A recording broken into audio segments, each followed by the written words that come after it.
Right, hello wine drinking people. Time for more of what I've had to drink yesterday, and our friends from Nugan Estate stopped in, and Australia's really had a tough go of it lately, and these guys make great wines down there, and they make wine for the people, very affordable wines like these wines from Nugan Estate, a family-owned winery, all estate grown. They've been growing since the 40s, but producing wine under the label since 2000. This guy was in the store before. I recognize him. He recognized the store. This is a unique place to wine watch. You don't forget it once you've been here.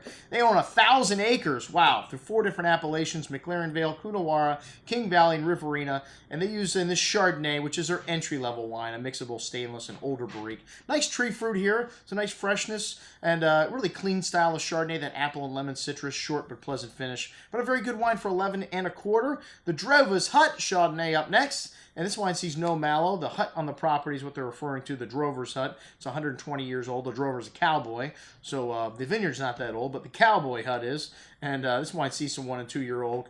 And they do some batonnage to get some richness in this wine as well. And you get a little stainless component to bring some freshness into it as well. The bouquet's got a nice lemon drop candy and white flower component with a little hint of vanilla bean spice and creme flan. Nice richness on the tongue here too. A bit more fruit, a nice touch of spice, and nice freshness there. Very good juice at $17. All right, the Nugan Estate Shiraz. That's why we go to Australia, mate, for Shiraz. Old American oak in the reds. I forgot to mention the oak is French, even though it's old. You don't notice, but a little hint of spice in the second Chardonnay. And the fruit's mostly from Riverina here. The production's around 100,000 cases in these entry-level wines for $10. Dark plum and cherry fruit, hints of cocoa in there, a little earth, and light and fruity Shiraz here. A nice hint of spice and cocoa at the end. Maybe a touch of eucalyptus in there as well. And then the Cabernet, 100% varietal, all these entry-level wines. And most of the fruit from Riverina, a little bit from Coonawarra, one of the most famous areas for Cabernet in South Australia. These wines are labeled Southeast, so they encompass a large area. And when I asked him where the winery was, it's between Melbourne and Sydney. And I said, well, that's a big, vast area of nothing. And anyways, the Cabernet, not quite as appealing to me. A little bit of a green note to it, the dark currant fruit, and kind of herbaceous. And a little bit of herbaceous on the finish, soft tannins, a little bit tart also, but yeah, a good wine for $11 and change. The Scruffy Shiraz up next from Riverina, named after the Scruffy Shiraz vineyard manager. And they make about 15,000 cases of these single vineyard wines, also 100% varietal, and American oak for the reds. So that's a thing in Australia, man. This wine's got a bit of that eucalyptus-y note to it, that black raspberry fruit, bitter cocoa notes, and a good amount of jammy fruit on the tongue, some dark chocolate and rich velvety tannins here, some minty notes on the finish, very good juice. It's $17, man. Just a great little value some of these Australian properties make. The Cabernet Stompas, which this is Scruffy's boss, and he's got big old stompas, big shoes, so they call them stompers.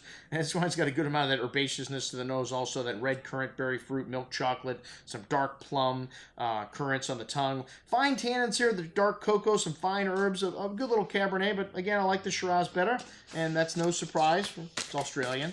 And then the Nugan Estate Second Pass, which, this is a wine that's fashioned after Rapasa.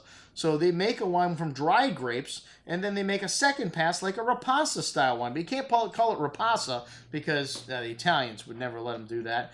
And, the dry grapes you can't call Amarone, but a similar concept, but they use a dehydrator. That's right, we've got technology, mate. Just like how you make a plum from a prune from a plum, that's what they do to these grapes. It only takes a few days as opposed to a few months or a few weeks. So, technology, man. Embrace it. This the first one is from McLaren Vale and Riverina fruit, and it's got some nice richness in these wines. When you dry the fruit, what happens is you lose some water mass, and also the tannins become oxidized, and you really get some nice roundness to the tannins. I noticed that in both of these wines. Really nice, rich cherry fruit, some pretty violet floral notes here, and sweet cherry, blackberry fruit on the tongue. Lovely richness and ripeness, and still nice freshness here. Excellent juice at $21. I really like both of these wines. The dried grapes, maybe just a hair more, and just a little bit richer due to that dehydration, extra dehydration, and some lovely spice and violet floral notes on the finish in this wine as well. Excellent juice at $28.50. That's what we had to drink with our friends from Nugan Estate. I'm your host, Andrew Lampasoni, signing off for the Wine Watch, saying remember, always drink the good stuff first.